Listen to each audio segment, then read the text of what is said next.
But in an otherwise weak market, there's just one clutch of stocks which are doing extremely well, and these are the stocks that of companies that make ACs, fans, as well as coolers.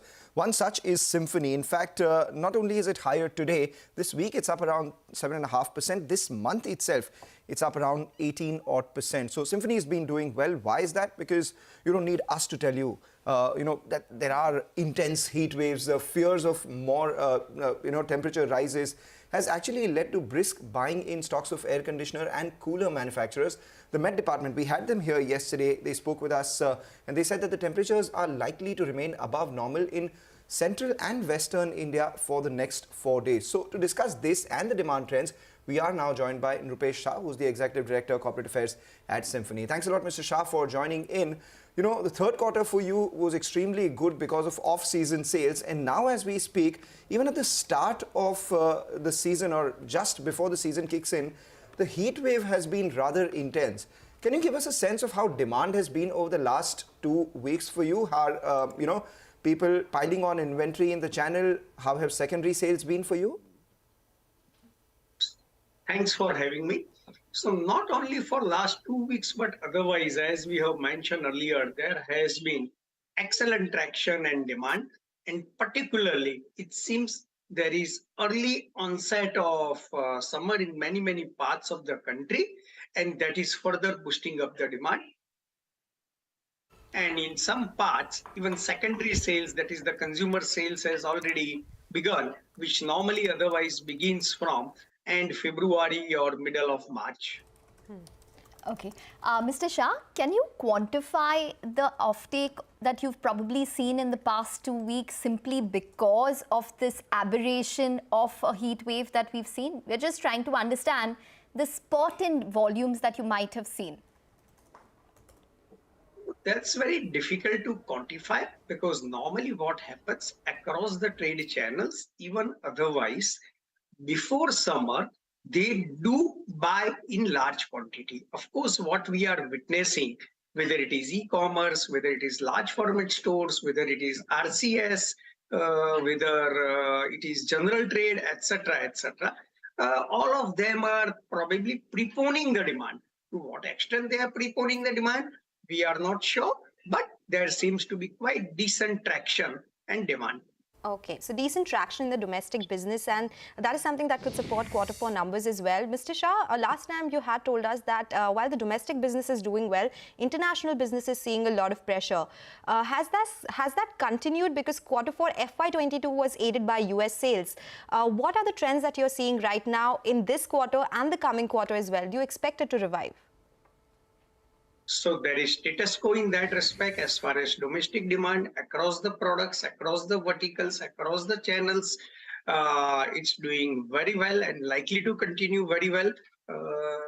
However, in terms of the international market, especially Australia and United States, certainly there are headwinds. And some of the large customers have cut down the demand. But we believe that considering climate change and considering whatever has been experienced last year or otherwise, at the end of the season, that is at the end of summer 23, many of them may run out of the stock, but nothing can be done. So this seems to be a temporary hiccup in international business.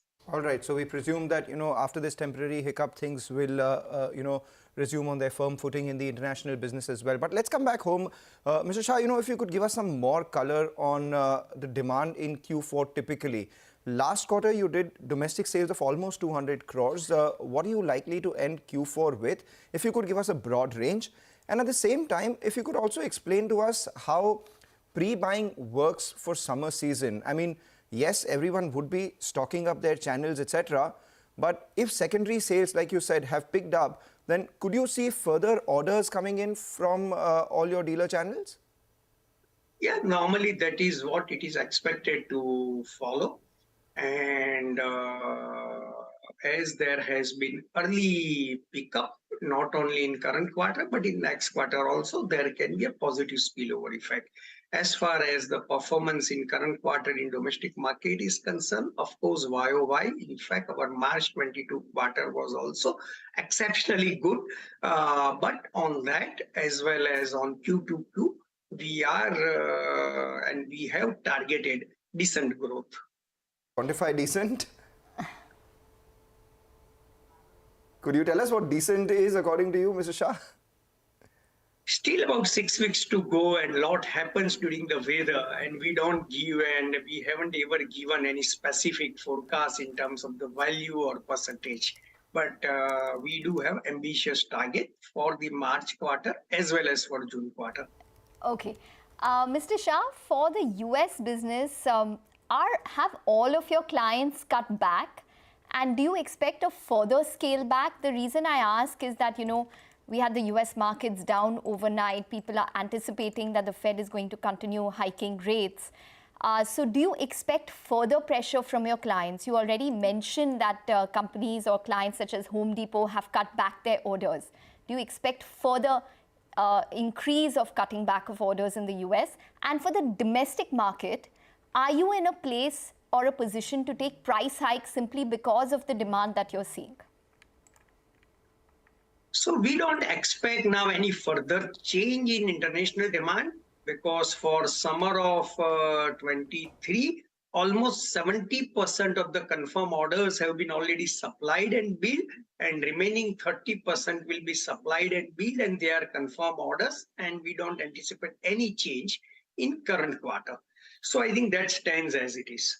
As far as price increase is concerned, as earlier we have given the guidance, our aspiration is to reach back to pre-COVID high EBITDA margin percentage. So until then, it will be mix of step up price increase, good model mix, and higher realization through new launch of models. As recently we announced, we are the first company in the country and world have launched BLDC air cooler. Okay. All right, Mr. Shah, it was a pleasure speaking with you. Thank you so much for joining us and making sense of what's really happening on ground. We've been talking about rising heat waves, and let's see what the impact on companies like Symphony is. With that, we'll slip into a break now. On the other side, we'll bring you an exclusive conversation with outgoing World Bank President David Malpass.